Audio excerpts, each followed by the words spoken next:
G'day guys, welcome back to Mud Rats Hunting and Outdoors. I know it's been a good month and a half or so since I released my last vid, but I've been a little bit busy in the last month or so. But one of the things I managed to do was pick up a new firearm, and before I get on to doing a talk and a bit of a review on the firearm, I'd first of all like to thank Phil and Maxine from gundeals.com.au.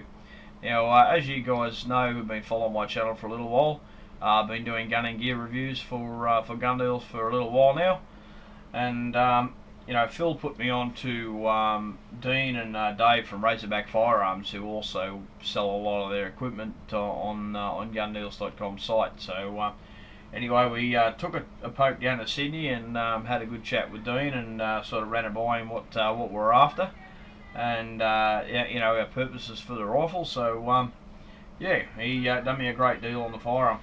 But anyway guys, so we'll start off a little bit about the firearm. It's a Remington 7615 pump action, chambered in 223 Remington, and as most of you guys are familiar with the 7615, it has had a different stock fitted.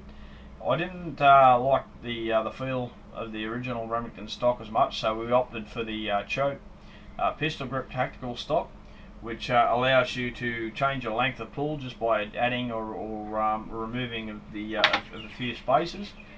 And really nice stock. Makes the rifle so much more comfortable and pointable to shoot. And really nice. Now, with these rifles from factory, guys, they come with a 10-shot magazine. As you'll see here, Dean done me a really great deal. As I said, he threw me in an extra magazine as well. But they come with a 10-shot AR-15 style magazine. Now, for you guys that are in New South Wales, you can only run the 10-shot in this configuration, but in some other states you can have the extended 10-shot mag. So, but being that we've got an extra one, it's plenty enough for if we get across those big mobs of pigs and we need to get some shots off. It's pretty quick to release the mag. So. To release the mag, you just got a button here on the side. Just press that button in, the magazine drops out, and you can change the magazine over pretty quickly. So that's a good thing about it. The other great thing with the rifle, obviously, like most rifles, they come with sling points to mount a sling to your rifle. The other great thing is the weight. These rifles weigh 7.5 pounds unloaded. By the time you fit an optic on it and a loaded magazine, you're probably looking at about 8.5 pounds. So great light little rifle to carry through the hills and the mountains, and for many kilometres without tiring you out too much. They're nice and light. But great little. One thing we did when we were down there, Dean actually fitted a scope to this rifle, but we since removed it purely because I took this firearm up to the range, and I've put some shot some groups to see how it'll shoot, bedded in the barrel and everything else, and I found that the length of pull was a little bit too long with the original spaces, so I've removed that, and in doing so I've now got to readjust the optic. So I thought to kill two birds with one stone. I haven't managed to do a video on my channel yet on how to properly mount an optic. So this has given me the chance to make that video as well for you guys, so I can show you how to properly mount, level, and fit an optic. So, but anyway, the optic here is it's a Leupold Gold Series VX Hog. It's a 1:4 power by 20mm objective. Now, a lot of people I've spoken to all running the red dot opticals on these rifles. I wanted something where this is mainly going to be on the back of a quad, so it's mainly going to be shooting, no more than 25-50 yards. But for those, longer shots where, in case, I get a mob of pigs on the run and they, get a bit of distance on me, I want that to be able to have that adjustability to up that power a little bit, to take those little bit longer shots with some reasonable accuracy. So, hence the reason why I went that scope. So, and he also done a really great deal on that scope as well. So. Yeah, great little rifle, guys. The only downside to these rifles, though, is after a little while, your hand grip will work itself loose. That's actually pretty tight at the moment. It's no major drama to fix it. just on the slide here, you'll have a couple of holes in the pump slide where you can just fit a drift through, and with the aid of a flat blade screwdriver, you can just retension. It only takes about a minute or two to retension. But the only other downside that I didn't like, negative side that I didn't like to this rifle, is that it has quite a heavy trigger from the factory. I tested it once before here with the Wheeler Engineering trigger pull scale, and I'll test it now just to show you guys, you know, what the trigger pull is from the factory on this rifle. I prefer a lighter trigger. On something like this, I would prefer about a 2.5 pound. You know, purely because I want that bit of added safety, but I still want that, you know, lighter trigger for a bit better accuracy. But anyway, we'll see what it pulls through at.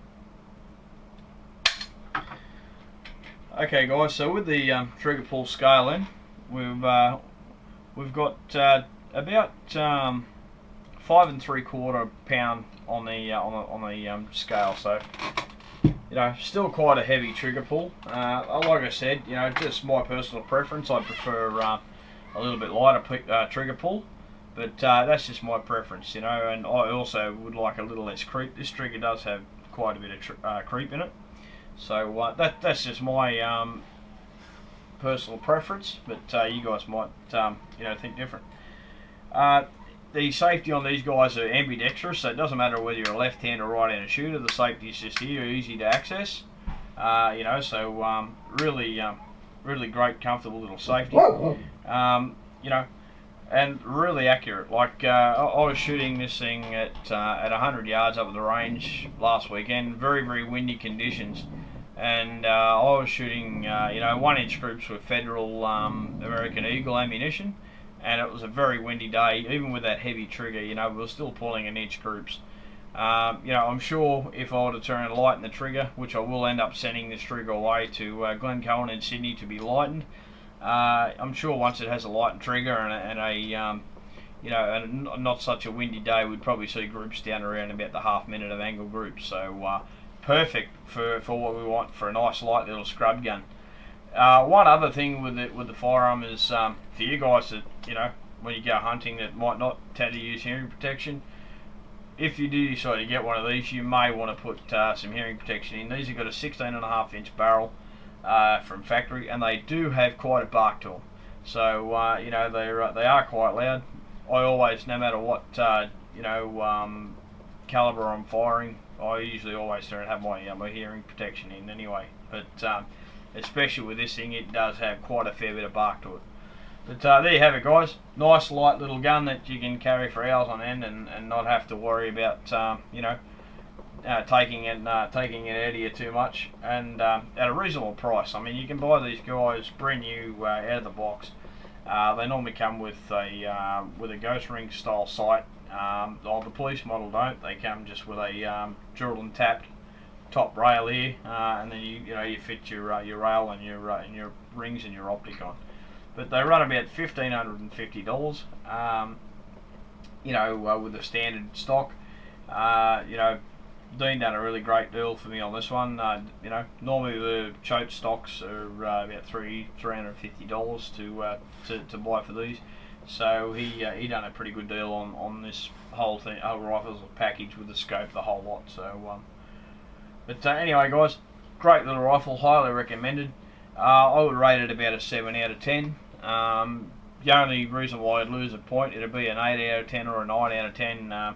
Purely just because of how heavy that trigger is from the factory. Other than that, great little rifle. But perfect for somebody who wants something they can go hunting and have those fast follow-up shots, or you know, if you're looking to get in the feral pest control business like myself, you know, on an A and B license without having to go through the red tape and the rigmarole of getting a Class C or a Class D.